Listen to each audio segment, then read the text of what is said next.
Hello mga boss, bali sa video na to ipapakita ko kung paano mag screen share sa Facebook Messenger habang nasa call. So bali sa screen share makikita ko yung screen mo, kung ano ang pinipindot mo. Kaya sa paraan na to magaguide kita kung tama yung ginagawa mo para ma-install natin ang app ng maayos. So, screen lang naman to ang ipapakita mo.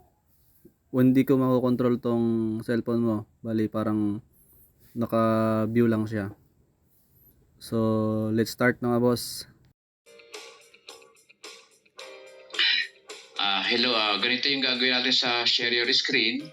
Kapag nag-uusap tayo, mag-uusap tayo sa video call, itatap mo lang yung screen mo, may lalabas siya sa ilalim. Yan, lumabas sa ilalim yung 5. Oh. Pag tinap mo yung screen mo, lalabas itong 5 sa ilalim. Yung camera, yung mic, tapos itong play, itong camera uli, tapos yung kulay pula na stop. Yan.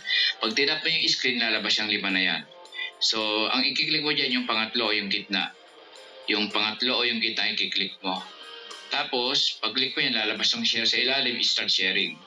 Share, tsaka start sharing. So, i-click mo itong start sharing, lalabas itong start now. Pag-click mo ng start now, lalabas itong minimize call. Click mo itong minimize call. So, ayan. Okay mga master, bali, kung naunawaan mo yung nasa video, simulan na natin. Tawagan mo ako. Tapos, screen share mo lang, master. Sige, wait ko na lang ang call mo, master. Salamat.